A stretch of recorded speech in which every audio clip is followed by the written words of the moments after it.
Moving. We're live. So check over here, make sure we've got everything going on. Let's see, we got YouTube. We got YouTube as well. We got Substack. Fantastic. All right. Well, here we go. What's going on, friends? Welcome, everybody. Thank you so much for joining me today. In good faith. So I'm not an AI. Little mustache. Can't make it up. I'm the real deal. So it's good to see everybody. Thank you so much for joining me today. I know I told a lot of you folks yesterday that I was going to dive into the Epstein files today, and that was my plan. However, I looked at some of the geopolitical news and whatnot around Asia and the Indo-Pacific, of course, which is what we're going to be discussing today and covering today. And I said, well, geopolitics doesn't wait for anyone. It doesn't wait for you or me, and things move and things change, no matter what's going on. So we had to tackle this today. So thank you guys for coming to get yourself up to date on geopolitics. And today's focus, we're going to be looking at Asia and the Indo-Pacific, because there's a lot of stuff going on right now. Iran, just a quick question in the chat. What's going on with Iran? I saw he made a statement today. I know they've been moving more jets and stuff to the region. And I know that Iran has been fortifying. They're putting more and more resources there. I've said this for a long time. I do think the United States wants to strike Iran. It's a matter of confidence. So once they're confident, I think they're going to do it. And they're going to use, they're about to make themselves a lame duck if they do, but that's for tomorrow's discussion when we cover the Middle East. So when we cover the Middle East, I will get you up to date on everything in Iran. But we're going from region to region nowadays. I'm trying to give you guys a deeper understanding into the region and the dynamics of that region. And so we can do that by doing these regional spotlights. So today's focus, if it's your first time here, is going to be on Asia and the Indo-Pacific. So, Iran dared him, so they definitely don't care, but we'll talk about Iran tomorrow and everything that goes into that. So make sure you keep an eye out for that and come back for the show tomorrow. But like I said, today we're focusing on the Indo-Pacific. We're focusing on the things that are going on around Asia, and it's going to be an important episode. And there's a lot of important context for you guys in terms of understanding the full scope of geopolitics. So make sure you come back for that. If you're just now getting here, whatever platform you're watching on, hit the heart button, hit the like button. If you haven't subscribed already, hit the subscribe button. Get yourself tied into the network so you know when you're so you can get access to this geopolitics and everything that comes along with that. So I do really encourage you to make sure you do that as well. And with all of that said, guys, we got a report to do. And, we got things to talk about. So my friends, let's go ahead and hop into the report. If you're just now getting here, hit the heart button, hit the like, share this with somebody, and we got news to go into. So my friends, it is February 18th, 2026. I am reporting to you from the fascist states of America. The world is on fire. So let's talk about it. Welcome to the Firebrand Report, everybody. Asian and Indo-Pacific Spotlight. Let's get into the news. Today's newsletter, it's really pretty cut and dry. I wanted to give you guys the best overview I could of the overall regional dynamics. So to do that, it means that we had to pick and choose, right? You can never have everything. I can't give you the entire global scoop every day as much as I would like to. So, we do what we can with what we have. And so the ultimate objective is to get you guys the information you need to if you want to look yourself, but in general, just to know what the heck is going on in that part of the world that's really far away from us. But the United States, where I'm from, and a lot of these other countries, it has a very big impact on the global world order. And so it's important that we keep up to date with Asia and the Indo-Pacific and what's going on there.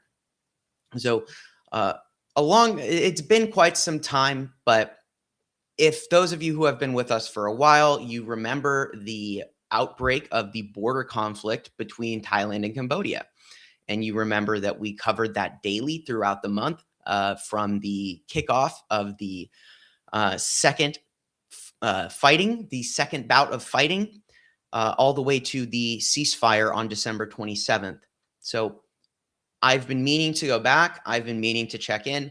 And today, ironically, as I look it up, we have some major developments in the region regarding that conflict. And so I want to give you, in today's newsletter, I want to give you the background on that conflict to help you understand a little bit what's going on. And then I want to let you know what's going on in the region and the latest there, because it is really significant. So why are Cambodia and Thailand even fighting in the first place? So Cambodia and Thailand, they have a long-standing conflict of interest over the disputed border regions surrounding a lot of these historic cultural sites, particularly the Priya Vihir and the Ta Muen Thom temples dating back to the 9th century. So this is thousands of years old, this conflict. Following a territorial dispute, the ICJ ended up ruling the Priya Vihir belonged to Cambodia, but they elected not to actually rule on these other contested territories. So when Cambodia, they inscribed the Priya Vihir as a UNESCO World Heritage Site in 2008. And this really brought up a lot of aggression from Thailand, who still laid claim to the region.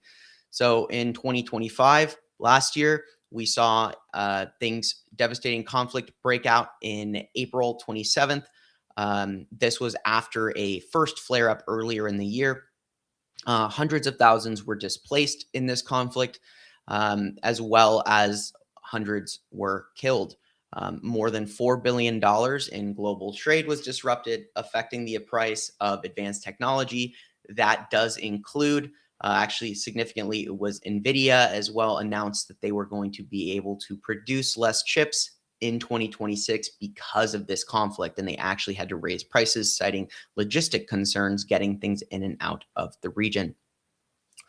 So, just a little bit more background here. The roots of the conflict lie in centuries of cultural rivalry, colonial era treaties, and contested territorial claims over temples on the border. From the 9th to the 15th century, the Khmer Cambodian Empire dominated much of mainland Southeast Asia, including large parts of modern Thailand, Laos, and Vietnam, profoundly influencing the region's art, architecture, and political traditions. Right. So these sites have a deep cultural tie to Cambodia, and Thailand is very, very passionate about taking that territory back. So, these Buddhist temples are really a problem. So what's the humanitarian impact? It's significant. So the Cambodian Ministry of Interior, they announced today that 74,000 people remain displaced, including 25,000 children. And this is since the most recent flare up in 2025. They reported that of the 570,000 people who were displaced in Cambodia, 88% have been able to return home. In the contested Priya Vihir region, 29 schools and 14 health centers remain closed, with similar effects in other contested border areas. Cambodia has also accused Thailand of destroying civilian infrastructure and illegal construction in Cambodian territory. The government issued a formal protest against what it called dishonest activities by Thai armed forces. Recent reports suggest the demolition of civilian infrastructure in Tamar Puak district and unlawful construction, including the digging of ditches, roads in the O Trav district, right? So Thailand has been definitely overstepping it's really important that we acknowledge in this conflict that there's a massive shift in power dynamics in the region, that Thailand has a dramatic military advantage over Cambodia and was levying that and still is levying that advantage right now. The Cambodia has virtually no air defenses. Okay. You know who does have a lot of air defenses? Thailand. Cambodia is more reliant on artillery and shelling. They have some primitive rocket systems. Thailand is using airstrikes, using F-16s. They have advanced fighter jets, and they are a very nationalist military country, and so they are just stronger in the power dynamics. And Julio Cesar Duarte, thank you so much for joining us from Argentina. And this is a show for geopolitics as well. So, and anyone from any country is welcome. And I aim to provide information to the whole world for everyone from the best I can from my perspective as an American. So I'm so grateful to have you viewing from Argentina, a country I care about very much. So the other big development we have today is that the Cambodian prime minister is claiming that Thailand is actively occupying territory despite an existing ceasefire. So Cambodia's prime minister, Hun Manet, he claims that the Thai military still occupies territory deep within the recognized borders of Cambodia. Thailand has laid shipping containers and barbed wire and has been digging trenches. The prime minister traveled to a meeting of the Board of Peace, and he was seeking aid to mediate the conflict and protect Cambodia's sovereignty. Thailand claims that the military presence there is part of the ceasefire de-escalation, citing that February 8th elections were upcoming. And the caretaker prime minister, Anutin Charnvirakul, he dissolved Thailand's parliament in the earlier days of the conflict and recently regained power in an election that was a sweeping nationalist surge in the country. Thailand still maintains a military presence despite the fact that this benchmark passed. This quote here from the Cambodian prime minister here says, "Now the election is done. We hope that Thailand can start, at least on a technical level, to start measuring, start demarcating in the hot zone so we can go back to life." Right? So Thailand is acting very imperialistically. If you look at the larger, broader context of this conflict, it really was a catalyst for a government transition, whether you want to call it a coup or not. It definitely appeared that the conflict started. There was a lot of tension. The prime minister at the time, like we just said, Anutin Charnvirakul, he dissolved the parliament, which basically made him caretaker prime minister, which also meant that nobody could overrule his decisions because the constitution basically had the parliament, the checks on his power were in the parliament. So he did that and took control. He pushed elections to February, and now he has come back and regained power. So, you know, the conflict itself really appears to have been, at least from my perspective as an observer, it really appears that it was, at least in some capacity, a political move. And I wouldn't be surprised if Thailand reignites the conflict to further the goals of the current government in Thailand. So I'm more so waiting for the war to start back up and less waiting for the ceasefire to proceed. Unfortunately, that's just the vibe I'm getting. It seems like the government in Thailand is, you know, the government is really important, and to I think they're gonna do it. I think they're gonna go back. And regardless of if they do, this is not just hurting Cambodians, right? This is hurting Thailand. This is hurting the overall economy. Um, there was a investigation done by the Nation Thailand, which is a local um, paper in Thailand. They found that local economies are suffering due to the conflict, which we would expect. Local markets in these regions were closed, and business owners have been facing financial stress for 2 to 3 months. People on both sides are calling for their governments to end the fighting to mitigate the economic hardship. A unnamed trader that was interviewed in Cambodia in this investigation in the Rong Clio market, he says, "We want Thailand and Cambodia to sit down and talk properly. If a conflict breaks out again, it's the people, the traders on both sides who suffer. No one benefits from war," he said. Very succinct. Uh, why do I think why do I keep coming back to Thailand and Cambodia? Why do I think this is important? And the answer is semiconductors. The answer is the tech supply chain. The answer is that the Thailand Plus One program, where Taiwan has been exporting assembly and testing of semiconductors to Taiwan, uh, as well as um, semiconductors from Taiwan to Thailand and Cambodia to go ahead and expand their supply chain and better meet demand. Okay, so this war interrupted that. It also interrupted a very important trade corridor.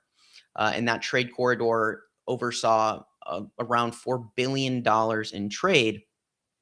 Um, so it's really one of those things where the impact causes an acute shortage and interruption in the global supply chain, which is why you saw so much pressure from China and the United States. The United States tried and tried again, tried and failed multiple times to basically establish a ceasefire. Trump came in and threatened tariffs. He said, I'm gonna put tariffs on you, whatever. And they were like, okay, and they stopped for a couple months, and then October came around, and they were talking about how they're all violating the ceasefire, accusing each other, and by December they were back to blowing each other up. 100 plus people died, um, and like we said, over 570,000 people in Cambodia were displaced. Right, so as well as people in Thailand, it was a significant, um, really a significant shakeup, and it was really significant to see the region um, kind of collapse in that respect. And the important part of this is that if what it appears to be, where there is a power motivation for a Newton and and his government to take power, that is going to supersede the need for them to really cooperate and enable global supply chain. They are more interested in consolidating power. So in that sense, it seems to me that they don't really have a motivation to stop. And they have a distinct military advantage. The last time this happened, you saw Nvidia actually have to raise prices on products. They were saying that costs of logistics, it had went up like 40% trying to get all these things in and out of a war zone. Of course, the workers are disrupted; they're not working. Bilateral trade falls apart. It was a huge problem back in 2025 in December. You saw a global scramble, a global panic, and China is putting pressure in there. But if it really is just about the government in Thailand deciding to restructure, whether that is under an autocracy, which is not abnormal, the erosion of democracies is rampant across Asia, Southeast Asia, and Africa, and just a lot of the global South. So it wouldn't really be that different. And it's definitely creeping up into the Indo-Pacific. It's all over the Indo-Pacific where you're seeing this democratic backsliding. So it seems to me that we're not seeing the end of this conflict. I think we're seeing kind of an interlude. I hope I'm wrong. I hope that these 25,000 children can return home. I hope that this is a war that we can close the door on and not see this. But I uh, am I would be remiss to say that I think that really is the case, if I'm being honest. So, we'll see what happens there. But um, I am skeptical because I'm skeptical of predominantly Thailand's motivations. Thailand's the aggressor here, 100%. Um, so in that case, I think that we have to be cautious. And every time this happens, right, Thailand will get something and they pause, right? And so maybe this pause is more of them, building fortifications inside of Cambodia's sovereign territory. Seems like they're kind of just digging in for phase two. So we'll have to see what happens there. We have to talk about China and Taiwan because it's really kind of the underpinning stressor on this side of the world, right? So in Europe and in the East, in Europe, you have Ukraine. You have the struggle against Russia. You have Russia aligning with the United States.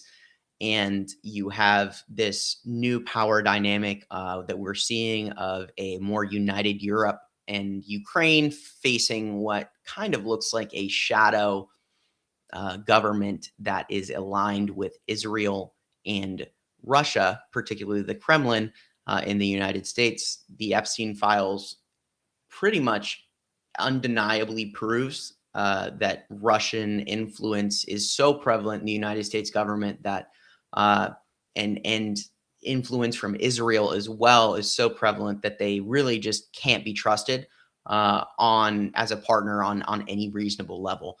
And it definitely appears that the policies, the strategies, the alignment is absolutely in line with Russia.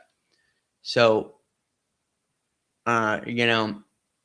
this is one of those things where when we look at Taiwan, that's the other stressor on these guys, because we can't forget that the people running the United States are basically techno-fascist.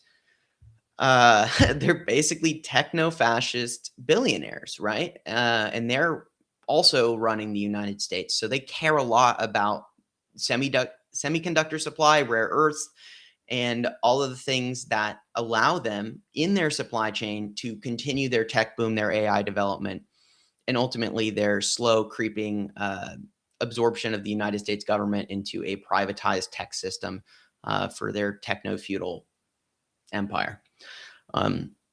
So, of course, China and Taiwan is a big part of this, because you could turn off all of their dreams and aspirations by simply cutting off Taiwan or even interrupting the supply chain, which has had massive effects on the United States.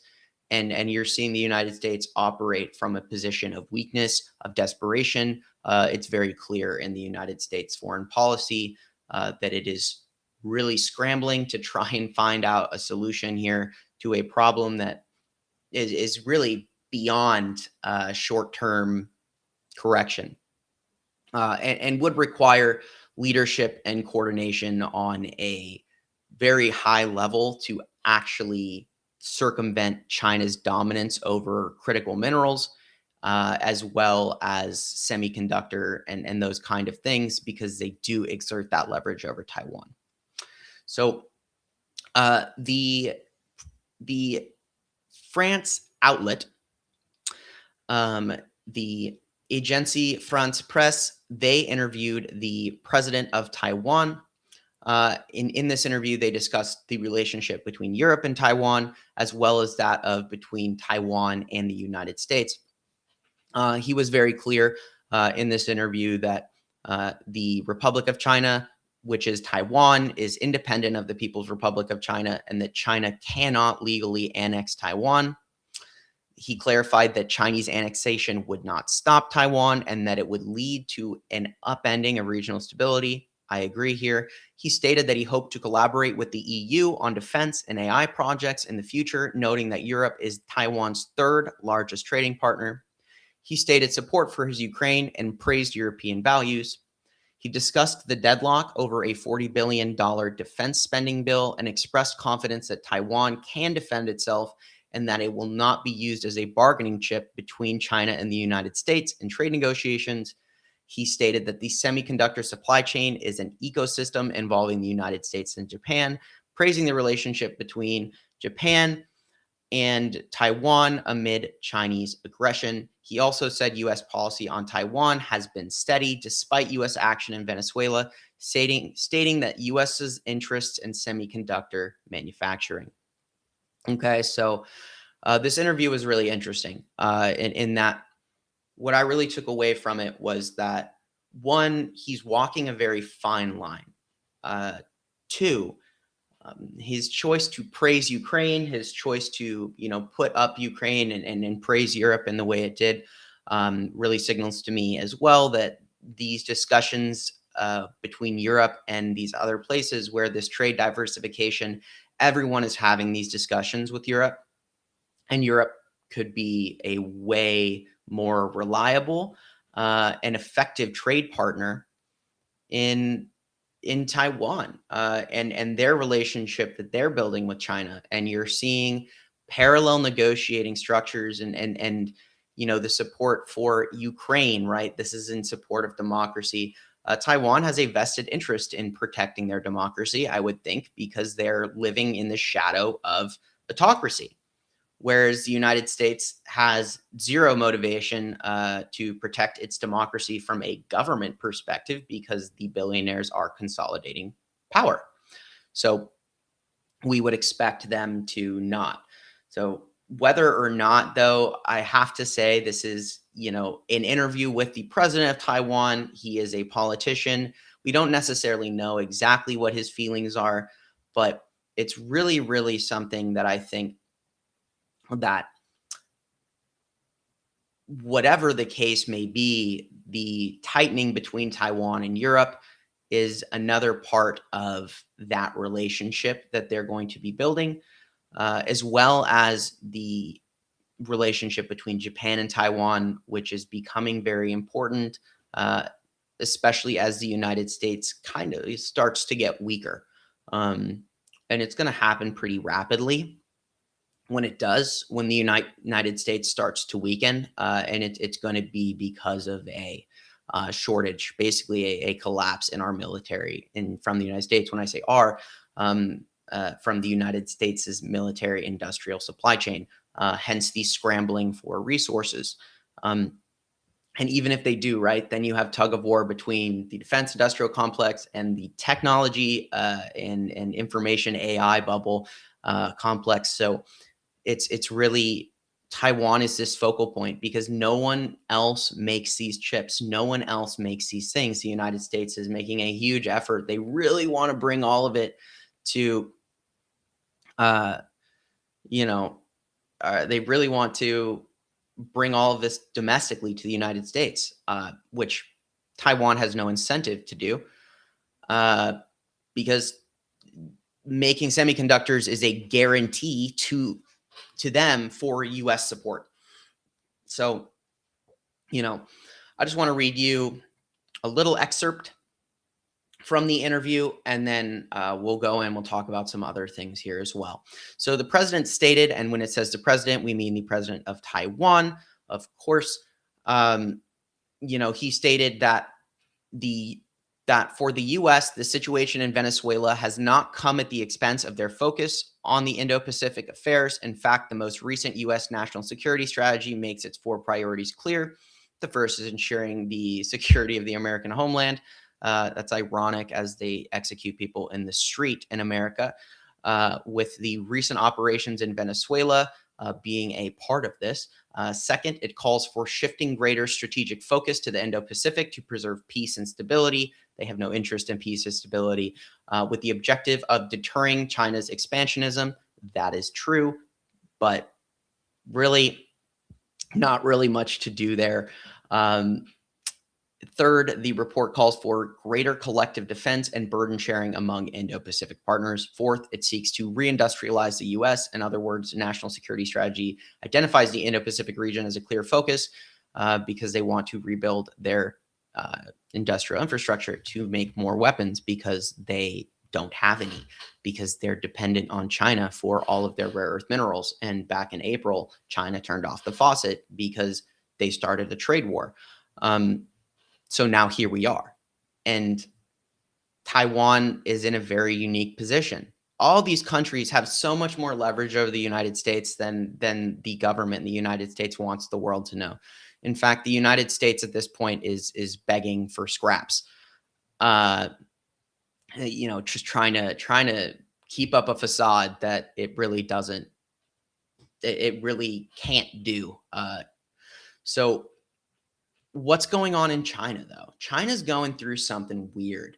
So I missed this. This is like 16 days ago, but it's so important because it's part of a broader trend. So on February 2nd, the Minister of China, Tang Yizhen, was sentenced to life in prison for corruption. And this was announced on CCTV. Tang was deprived of political rights for life and had all of his personal property confiscated. The accusations against him involved bribery with more than 19 million US dollars or 137 million won in real estate bribes. This comes after China purged its military leadership, including its top general Zheng Yujia and other senior leaders, among them defense industry leaders and premier people in military science. The actual ruling from the Chinese court, the Jianmen Intermediate People's Court in the Fujian province, said Tang's actions constituted the crime of bribery, the court said in its ruling, adding that the sums involved were particularly huge and caused particularly serious losses to the interests of the state and the people. Okay, so this is part of a larger purge. And what we're seeing is coming up here is the CCP's big meeting where they're going to like lay out their plan. They do their 5-year plan and everyone gets nominated to the different boards. And the way the CCP works is all very interesting. And that's a whole conversation for another time. But in short, there's going to be an opportunity to renominate people and really start this next phase. So it really appears to me that Xi Jinping is cleaning house.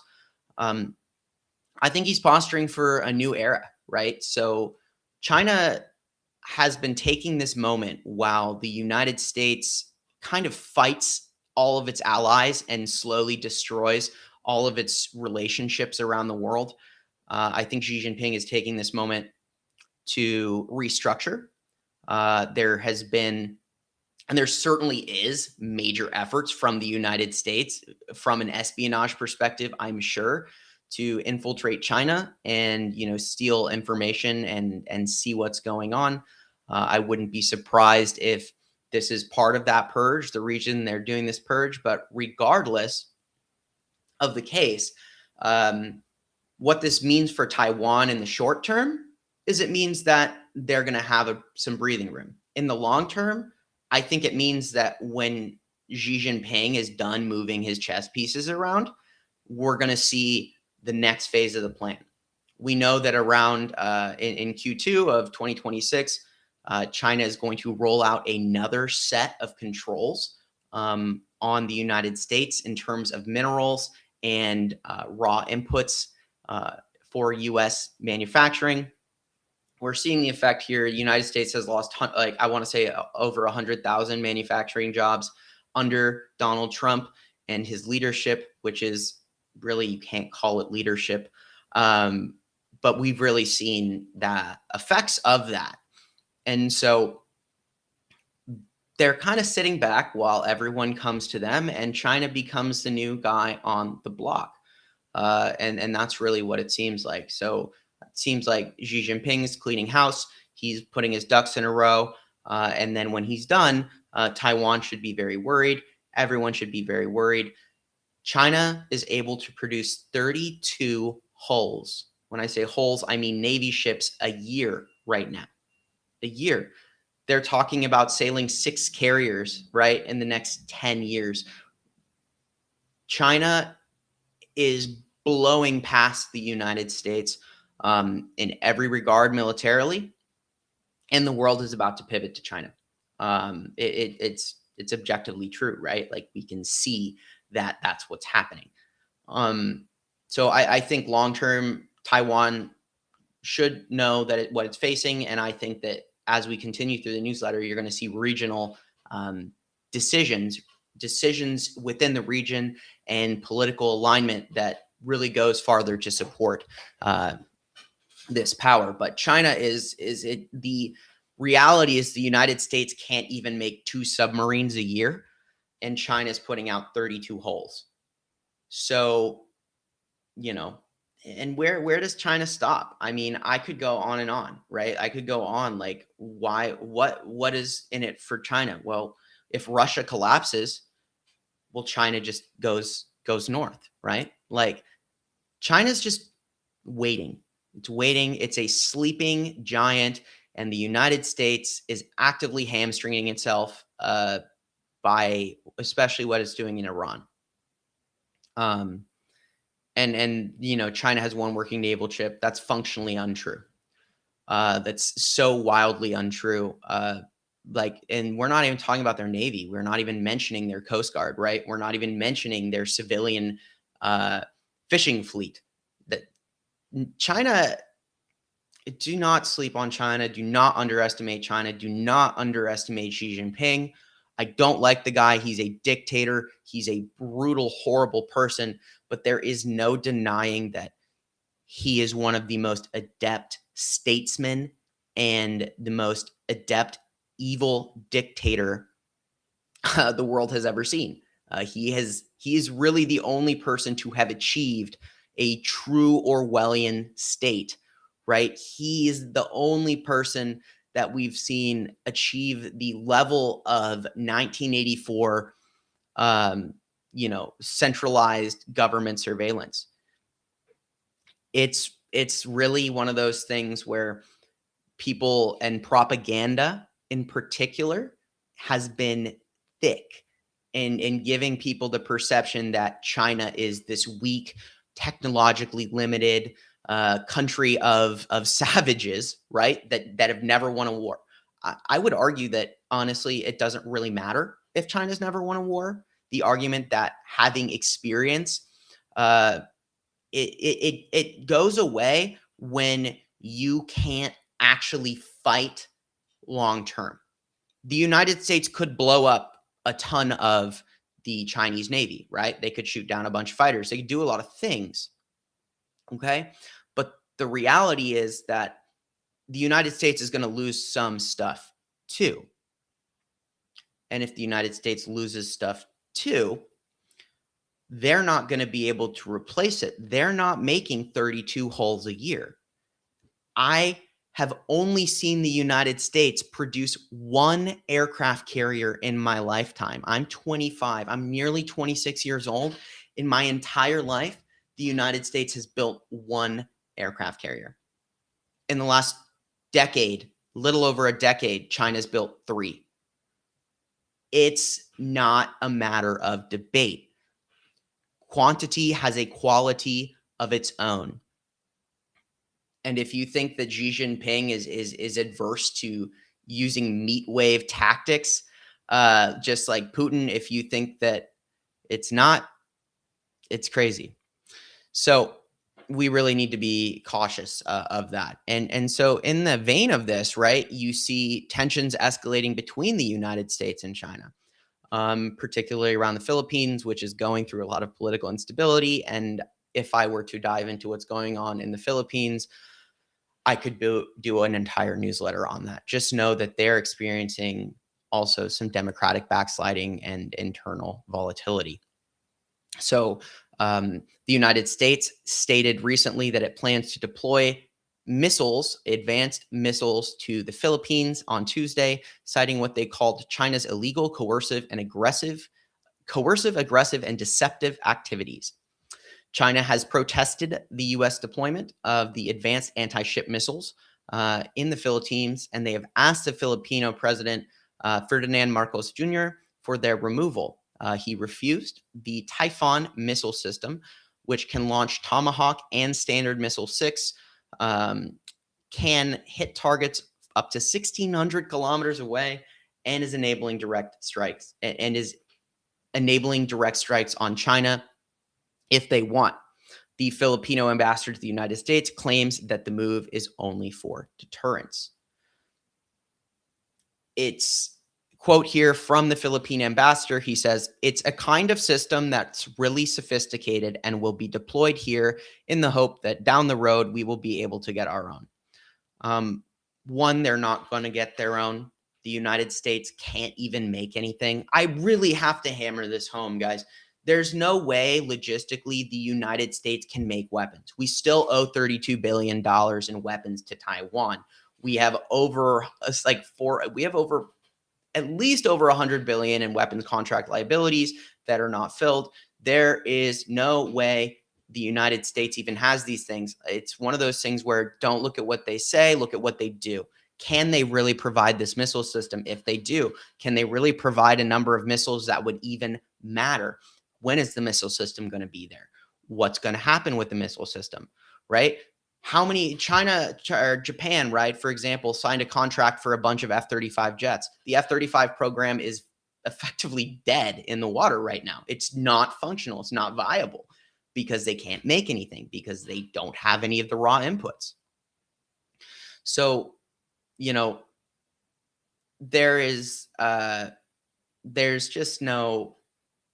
no saying really with any certainty whether it's there. And so right now, a lot of these decisions, a lot of these statements are kind of like more fluff, right? So especially consider right now that they're actively moving missile systems out of other places and to the Middle East so they can do whatever they want to do with Iran. Okay, so it's really not all that surprising. And I would be skeptical to see if that missile system really shows up anytime soon. It's a lot of diplomatic bluster because you can't fight all these wars at once. If they're going to fight this war with Iran, they're not going to be able to fight China. And they're certainly not going to be able to fight anyone after that war for some time.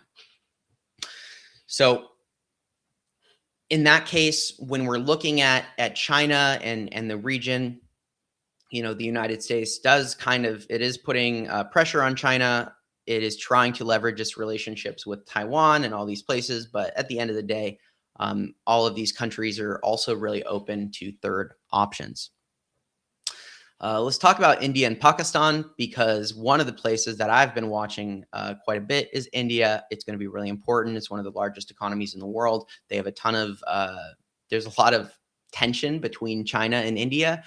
But in this world that we're seeing restructuring and all of this, adjustment, especially with the United States-India relationship pretty much souring entirely, especially during the peace negotiations surrounding the conflict between Pakistan and India, where Trump was claiming that he did the peace deal when Narendra Modi was like, he didn't. And it was this whole spectacle. So, and the tariffs have really just crapped on those relationships, right?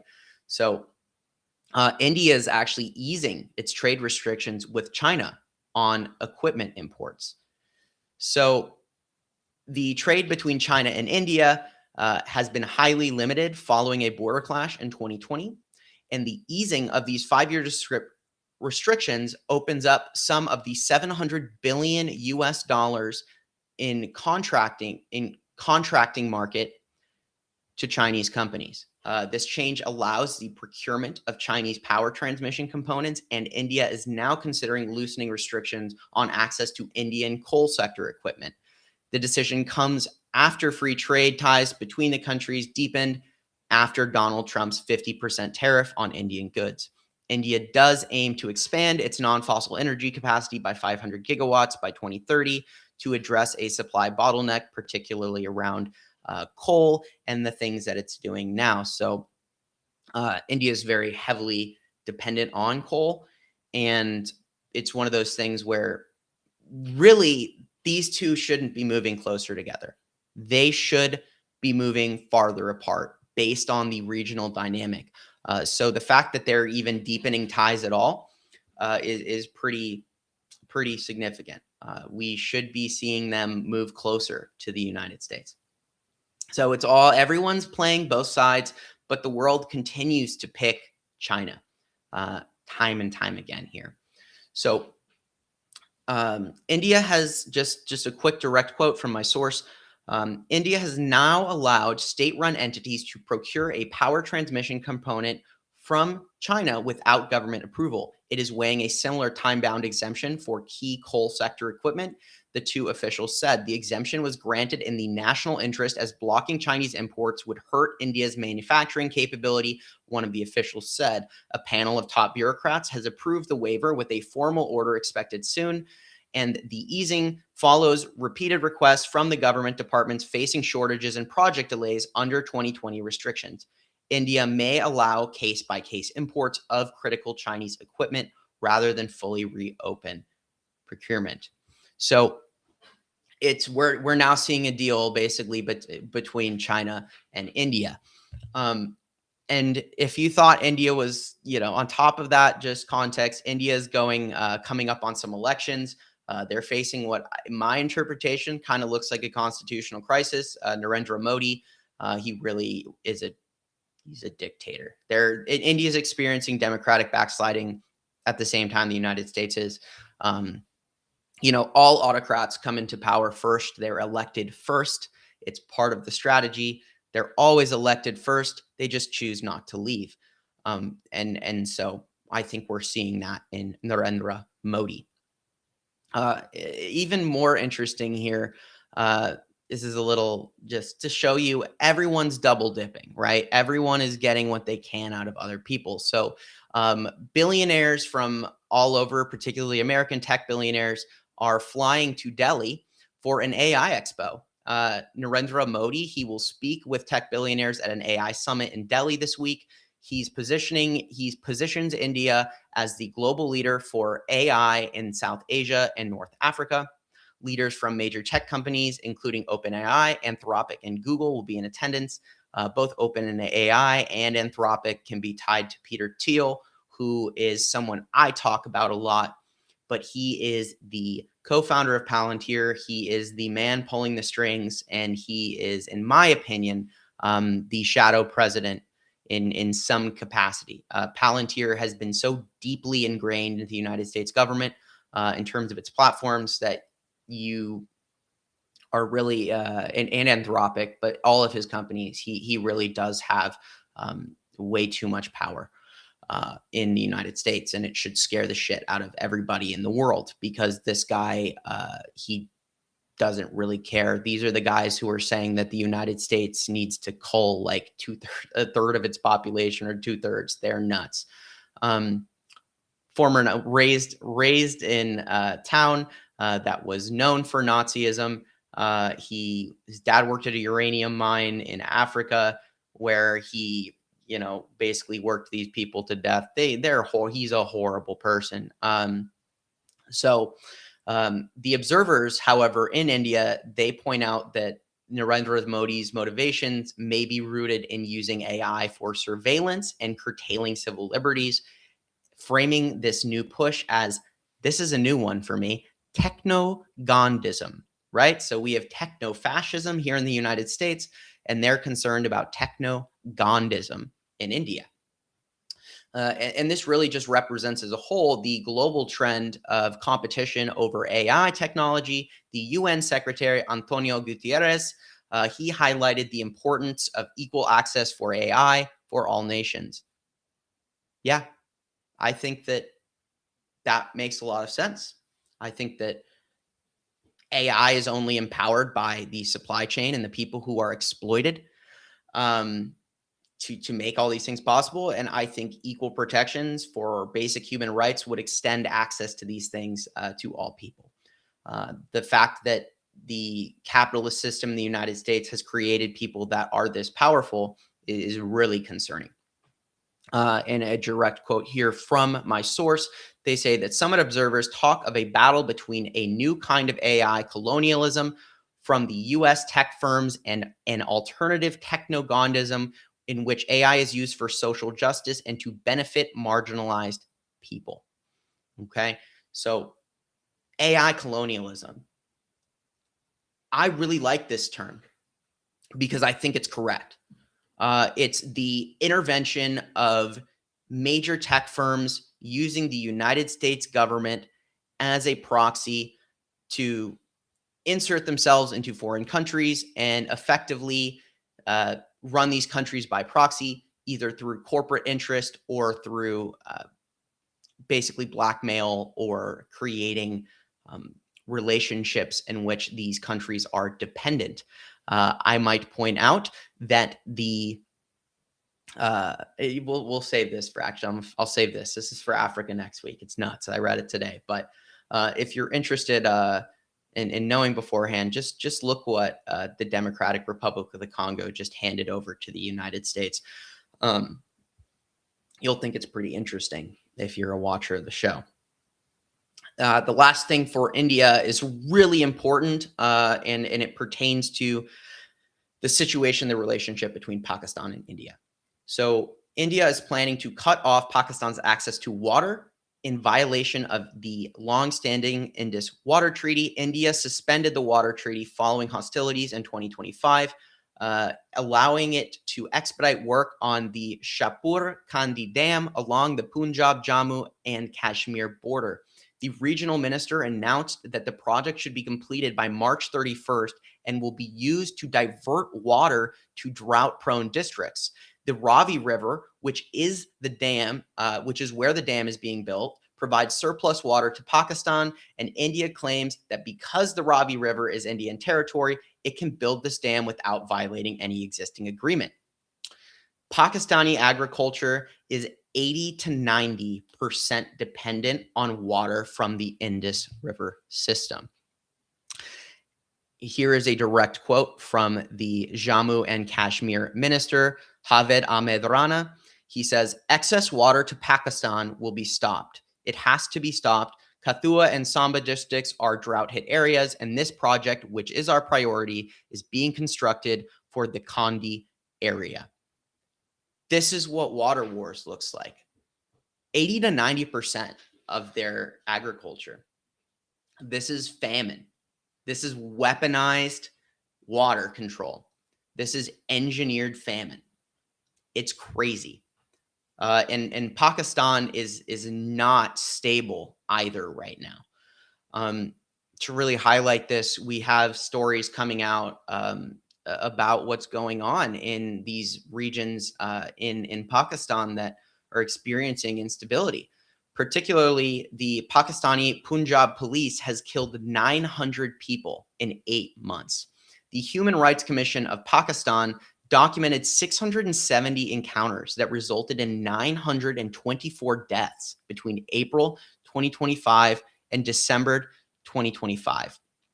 A fact-finding report stated that Punjab's Control Department, CCD, Criminal Control Department, CCD, is pursuing a systematic policy of extrajudicial killing in contravention of the law and the Constitution. As an American, that sounds exceptionally familiar. Very familiar. So if you think the United States is some advanced country, well, we've proven that we're not, because the world would not put Pakistan and the United States in the same basket. Despite this, we have the exact same problem here in the United States. The region is historically one of the regions where encounter killings began to take place in the 1960s. Police reports indicate that the tactics used are usually interception of individuals acting suspiciously, suggesting that justification is effectively a straw man argument to cover for unwarranted violence, as well as copy-pasted elements across multiple reports. Okay, so they're copy-pasting into their police reports when the HRCP, the Human Rights Commission of Pakistan, was investigating this. The department, however, claims that it is following an intelligence-driven policing model and refused to comment when Al Jazeera, who was reporting on this, reached out. There are court filings ongoing. So we have a anonymous former senior Punjab police official who retired in 2010s. He was asked for comment on the article. He said, court delays and weak prosecutions create frustration amongst people and the police. They start legitimizing shortcuts like extrajudicial killing. The political government wants to be seen as controlling crime, but even violating due process. This approach also encourages police to resort to extrajudicial killings, knowing there won't be any accountability for such actions. This is really important what they're potentially going to do to Pakistan, because China has put a lot of money into Pakistan. So just like the United States plans are going to get really messed up as the world collapses, understand that India also is competing with China. And India and China are big time rivals. They've actually fought wars. And the same thing that India is doing to Pakistan, China is preparing to do to India.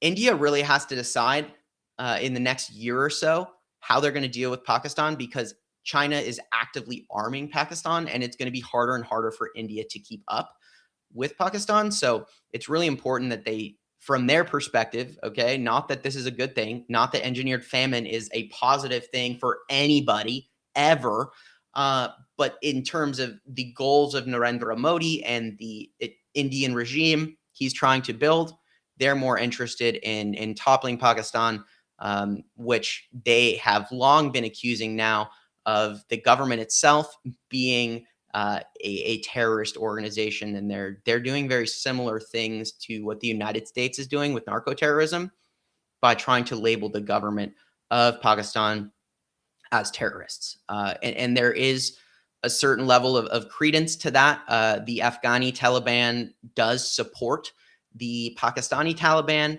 and they allow them to go over the border. And so there's a lot of terrorism in Pakistan, but a lot of that is directed at Pakistan. So there's definitely some level of mixing, right? Of dialogue between these terrorists in Pakistan, but also they're trying to prove to their partners like China, who's invested a lot of money in them, that they can protect assets in the region. And part of this is projecting the idea of control as opposed to actually having it, very similar to ICE in the United States. And again, projecting control where they don't really have it. It's more of just a scare tactic.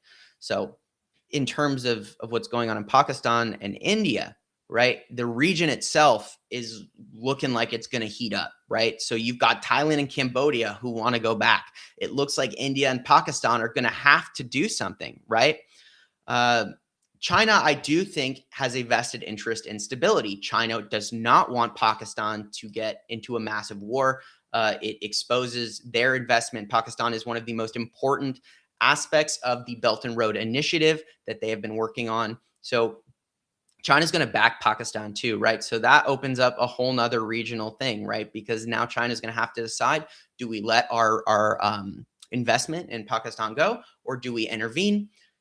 So this is going to be a flashpoint here. I mean, at this moment in time, access to water is no joke. Like the UN came out on the 29th of January, stated that the world has entered a state of water bankruptcy, where water management has been so poor that over 6 billion people are going to be exposed to famine, water shortage, and all of these things. So Pakistan is one of those regions, right? The Middle East is one of those regions where they mismanage their groundwater so badly that they're going to run out of water. So this is not just a casual move. This is a societally collapsing maneuver. And it's really indicative of the new world order and how they're going to go about interacting. I have some news here on Japan, but I took a while, so I'm going to try and go through it a little bit faster. So Japan has rolled out the first phase of its investment project in the United States, totaling $36 billion in collaboration on mineral and oil and gas projects. Just perfectly what we need, more oil and gas. Trump was very excited about this, announcing that the collaboration will be on drilling in Texas, offshore drilling in Texas, and synthetic diamond manufacturing. The total package of investment was agreed upon last year, was totaling $550 billion. And it was part of the deal that reduced tariffs on Japan, as well as restrictions on Japanese auto imports. There's a question here about desalination before I go any further. Desalination at scale is pretty hard. Again, we have the money and we have the technology, but understand that oil and gas is destroying the world, right? Really quick number for you, okay? 1/3 of emissions are actually due to people. The other 2/3 are due to the actions of oil and gas companies, right? So you have a couple dozen companies that are responsible for destroying the planet. And it just goes to show that people really can't do anything about the money. They just don't care, right? A big part of this too is the first investment in particular is going to be targeting a plant in Ohio in Ohio that will produce 9.2 gigawatts of electricity, and as well as a plant in Georgia to make the diamonds worth $600 million for semiconductor manufacturing. It's for semiconductor manufacturing to make a type of grit for like a sandpaper that goes into semiconductors. I'm going to quote Howard Nutlick. Howard Nutlick said, Japan, and I can like hear his voice. I can hate him. Japan is providing the capital. The infrastructure is being built in the United States. The proceeds are structured so Japan earns its return. And America gains strategic assets, expanded industrial capacity, and strengthened energy dominance. Also, I was Jeffrey Epstein's neighbor, and I went to his island. And I think, he's a pedophile. He's a raging pedophile.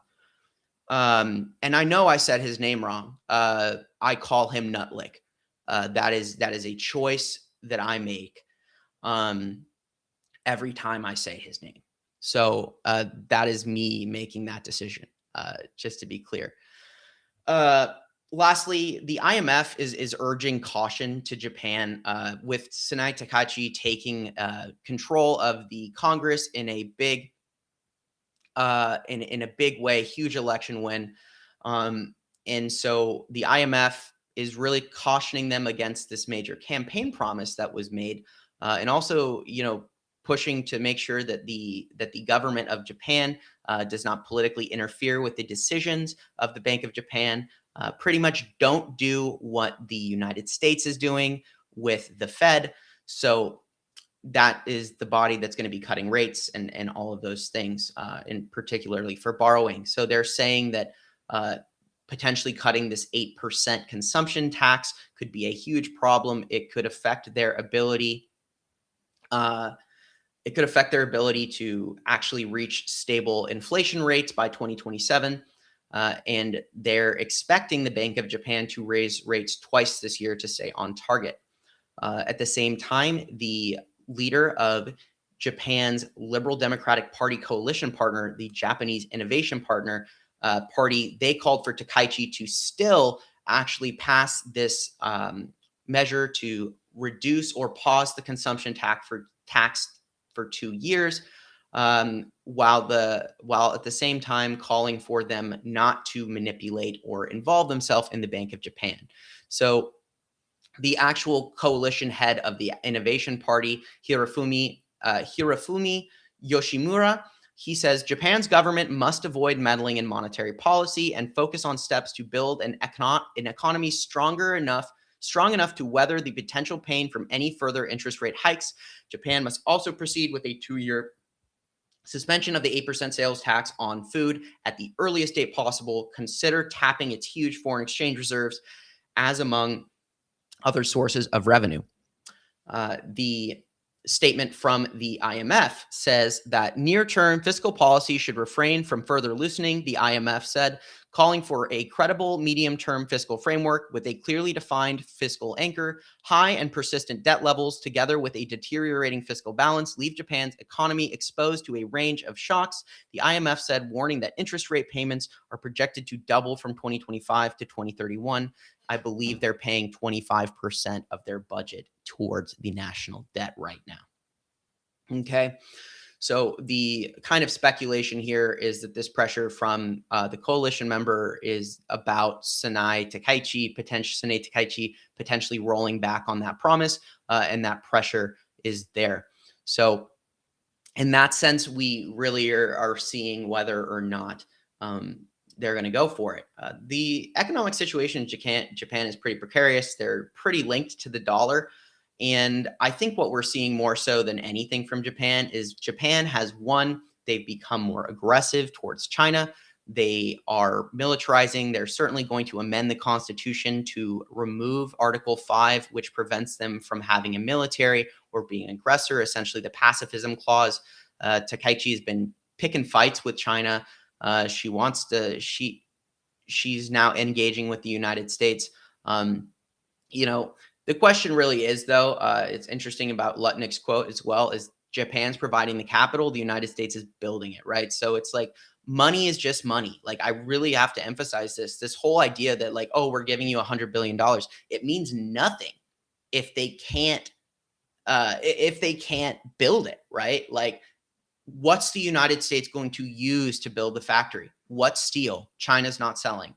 What electronics? What chips? China's not selling.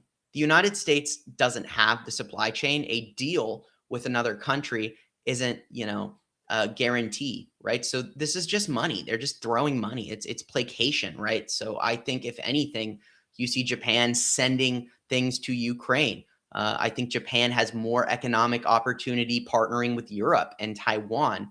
And a big part of this, we have to be concerned is Takaichi's government going to mirror the trend of democratic backsliding? She has a huge majority. This is kind of a nationalist surge here. There's an anti-China sentiment. The equation is all there. So, and with such a close relationship with the United States, we really don't know. I mean, why are they maintaining closeness? I mean, it could be the same thing as India, right? Where they're letting the billionaires come talk to them. They want them to be selling at the same time. They're probably talking to China as well, right? So it's give and take, and everyone's relationship. That said, we know India has done much more to deepen ties with Europe than the United States. So that's what's going on today. That's the world. That's the Asia and the Indo-Pacific. And this is just a small, sampling of what's going on. But I hope you're able to take away just how complex this environment is. The tension between the United States and China, the tension between regional powers like India and Pakistan, the resource dynamic, the aggression between, Japan and China. And you're really seeing the restructuring of the global order in the, global East. And it's really worth watching, because anything that happens around China is important. Any setback for China is important. All of this is important because we're really watching a great game between China and the United States, and it's playing out all over the world. And then you have these actors like India, like the EU, these wild cards like Canada and the EU that are doing all of these things simultaneously. It's a great game, and we're watching it, and I'm trying to give you the move by move as best I can see it. So make sure you hit the heart button if you haven't already. If you just caught the end or came halfway through, I post this recording so you can go back and watch the whole thing.